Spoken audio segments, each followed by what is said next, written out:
Wrestling is like magic. We are watching a show that makes us believe in a great illusion.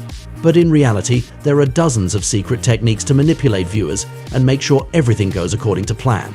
It's a delight to meet you on the Wrestling Paradise to present you some little tricks the WWE uses that will change your outlook on this fascinating world. Are you ready to be shocked to learn how The Undertaker was able to escape from the casket before Kane burned it? Do you want to know more about how the crowd's reactions are manipulated? Do you want to find out how Rey Mysterio was able to survive an 85-feet fall?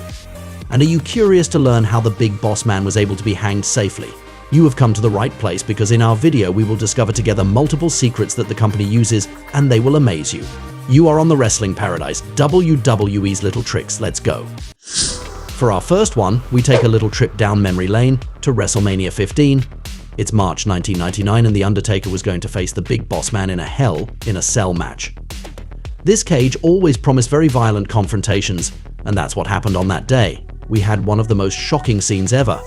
Watching it, we can really wonder how it could be done safely. After an intense fight, The Undertaker will win, but he will not stop there. With his Ministry of Darkness stable, they must send a strong message. His friends will come down from the roof of the arena. The dead man puts a rope around Big Boss Man's neck, and then Paul Bearer presses the button to raise the cage. At that moment, we witness the hanging of the Big Boss Man. It was really amazing, it was realistic, and it looked like Taker had killed him. As you might presume, the Big Boss Man wasn't dead. The trick behind this memorable sequence is a harness that he had under his outfit, so he will be attached to this harness in reality. On the other hand, the wrestler showed incredible trust in The Undertaker since the latter took care of tying him up. If he had not been precise, he could have injured his colleague very seriously. In any case, it is a perfectly used trick that a lot of fans remember. It's 2020 at the Money in the Bank show. As you may know, the concept of this event is very exciting. Several wrestlers will fight to climb a ladder and get a contract that will give them a title opportunity at any time. But that year, the global context prevented WWE from doing it in an arena with a live crowd. They had an interesting idea. They will do the match within the headquarters of the company, the briefcase with the contract being on the roof of the building. If you've never seen it, you should take a look at it because it's quite creative and fun. There is a particularly memorable moment in this match. There's a scene where Baron Corbin grabs hold of Rey Mysterio and throws him over the barrier. He seems to fall outside, knowing that the building was 75 feet high. So he should be dead after a fall like that, but there was obviously a trick behind this maneuver. Earlier in the show, there had been camera shots of the ring. Looking closely, we noticed that there was another floor behind the barriers from where the wrestlers will be swung. We thought Rey was dead, but no, he hadn't actually fallen from the rooftop. That explains why we'll see him again the next week. We are at the 1998 Royal Rumble where there is a match with high stakes. The champion Shawn Michaels defends his title against The Undertaker in a casket match. The concept of this confrontation is incredible. You have to manage to put your opponent in the coffin near the ring. On that day, after an intense confrontation, Kane was able to put his brother in the casket and give the victory to Michaels. But he won't stop there. After locking it up, he moves it and then sets it on fire. It's a very impressive scene, one of the most iconic of the late 90s in wrestling. Apparently, we could believe that The Undertaker was inside and that he was therefore burned. As you can imagine, there is a little trick behind all this. At the exact moment that Kane set it on fire, the dead man was no longer in the coffin. The explanation can be found in a hidden hatch inside it. If we take a very close look at the moment when Kane puts him in it, we notice something on the side that looks like a kind of small lid. It is actually a hatch that can open to enable the wrestler to escape. Since it is close to the ring, he will come out of it and directly hide under the ring. We can say it. This technique is really crazy. Another trick is about the synchronization between the wrestlers, and it is very interesting. You might know it. They must coordinate each other well to execute certain moves at the same time, without communicating between each other too obviously. So they have little methods to send signals to each other. We have a funny illustration of it in the fall of 2016. At that time, Kevin Owens and Chris Jericho were best friends on screen, and that led to many great scenes. Seth, you stupid idiot. There was a specific moment where they were arguing because they lost at Survivor Series where they were in the Monday Night Raw team. While we could think they were arguing and going to ruin their friendship, they will take a completely different direction. Roman Reigns!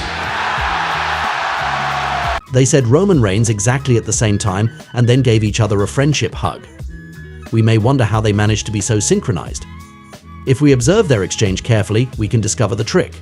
Chris Jericho raises his eyebrows to let Owens know it is time to do it. It's a funny technique, and the two Canadians executed it very well. There is another trick that concerns Kane. One of the great things of this terrifying character was his spectacular entrance. He used to raise his arms and then set off red flames in the four corners of the ring, as if he had some kind of supernatural power. However, some people noticed a trick about this entrance. When Kane made these flames appear in his entrance, he would not do it at the end of his match in case of a victory celebration. The idea would be not to be repetitive, so we deduced that he would not win if there was this impressive flames thing at the beginning of his match. Conversely, if it didn't take place for his entrance, it meant that he was going to win to do it in the end. Of course, this hasn't always been true, but it's a funny little trick that deserved to be mentioned. In 2011, there was a new wrestler who started in the WWE, Sin Cara. He was a masked luchador with a Rey Mysterio style and significant potential. One of the things that made him impressive was his entrance. It must be recognized that it was unique and that it looked like a superhuman feat. The Mexican was seen running towards the ring and then jumping over the ropes from the ground. This is a rather mind-blowing achievement, so much so that we ask ourselves how it is possible. Indeed, he would jump from the ground above the top rope, which is equivalent to a height of at least 8 feet, knowing that he goes well above. Sin Cara was a good athlete, but he was not the record holder for the world's highest jump, which is 8 feet and 0.45 inches since 1993. The trick behind all this is quite simple. There was a trampoline right in front of the ring on which he bounced to perform this jump. Of course, the whole point was that we wouldn't see it on the screen, even if the spectators in the arena could see this secret. As if by magic, this trampoline disappears under the ring once the jump is made. But we can't deny that on television it looked great, until the officials decided to stop it because the use of the trampoline was becoming obvious to everyone. In wrestling, there are many elements that we can predict and control by being strategists. But the crowd reactions are not one of them, apparently. When fans start hating certain wrestlers or certain matches, they will boo, which will clearly affect the shows and anger the WWE officials. In fact, they have indeed found a trick to solve this problem of annoying crowd reactions. We were able to see it very well during the more than a year-long period during which there could no longer be fans at the shows because of the health crisis, between March 2020 and July 2021. At the very beginning, the broadcast took place at the Performance Center without any spectators, and it really didn't look good on television. Give me a hell yeah! It was completely silent, which the company ended up realizing. Then they chose to add pre-recorded fan sounds from the moment the shows took place at the Thunderdome, even though there were no fans on site. Of course, looking back at it, we could think it was dishonest to add false reactions, but at least it was more entertaining. At that time, the technique was obvious. In fact, the company had already used it in the past, when the authentic reactions of the crowd did not please them. For example, this has already been the case with Roman Reigns. Before being the tribal chief, he was a good guy that the Federation absolutely wanted to make the new big star, while many fans didn't want him. To hide the boos of the spectators, pre-recorded sounds were added. In the production room, they lowered the volume of the fans' live reactions, but increased the one of the ready-made reactions. This is a control strategy, but we can understand it is bad for the company to let millions of viewers see one of their biggest stars being booed, while he is supposed to be liked. When we watch wrestling and pay close attention to the wrestlers, we can guess tricks they use to secretly communicate with each other or with the referee. One of these tricks concerns the moment of the pinfall, when their shoulders are on the mat and the referee starts to count. Whether it's Roman Reigns against John Cena in 2017 or Triple H against Sheamus in 2010, we can see that they are looking at the referee during the count, which may seem surprising. There are actually two explanations behind this habit. First of all, it enables them to get out of the count at the last moment. As we know, it is an element that adds a lot of suspense to the matches, and these moments always create strong reactions from the spectators.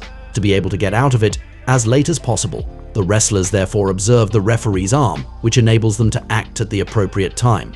The second explanation is as follows. When a referee sees that the wrestler is looking at him when he counts, he will understand the match is not supposed to end yet.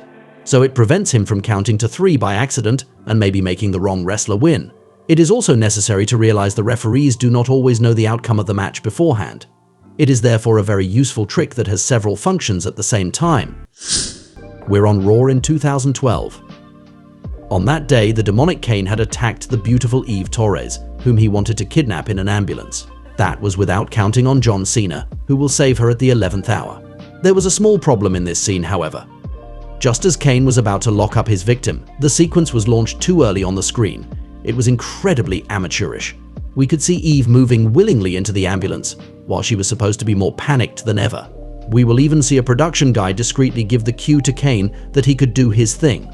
In this case, it was a trick to let the wrestlers know when they should do what was planned, but the execution was horrible.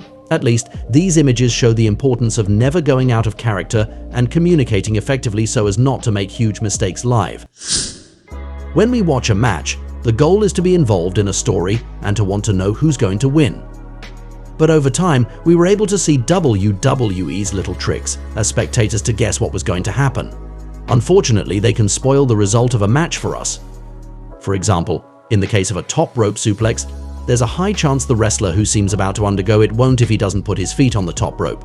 In the same idea, when John Cena was doing his attitude adjustment move, we could guess what would happen next by looking at his opponent's arms. If they were hanging, he was going to take the fall. But if they weren't, it very often meant they were going to counter it. As for Randy Orton, we could consider that his beautiful RKO was going to be countered if we saw him preparing it for several seconds. Roman Reigns is almost always countered when he does his famous scream just before his spear. Finally, we have very often seen that a wrestler who takes a chair or a table himself to execute a move on his rival ends up being the victim himself. At the 2017 Royal Rumble, Kevin Owens set up several chairs to brutalize Roman Reigns, but he was the one who ended up falling on them. And when Roman took a table to do a move, he ended up being the victim. This is not 100% true all the time, but at least you will know it from now on. When a superstar prepares a big move with objects, there is a good chance he is the one who suffers it. And that was it for these WWE tricks. By being aware of all this information, we realize how wrestling is filled with small techniques to manipulate us as spectators. We could also see how important it is for wrestlers to do things safely and communicate, not to reveal all this illusion to everyone. Nevertheless, we must not be naive. Nowadays, almost everyone knows it is a scripted sport where the goal is to entertain us. This makes me offer a debate to you. Is it important, in your opinion, not to know the secrets behind wrestling in order to appreciate it as a fan? We invite you to come and give your opinion. It will be interesting to talk about it together in the comments and to share our points of view. We can say that pro wrestling is a crazy world, that's for sure. I hope you had a good time watching this video, and I invite you to stay on the paradise of wrestling to look at some other ones. See you right away. And that's the bottom line, 'cause Stone Cold said so. What?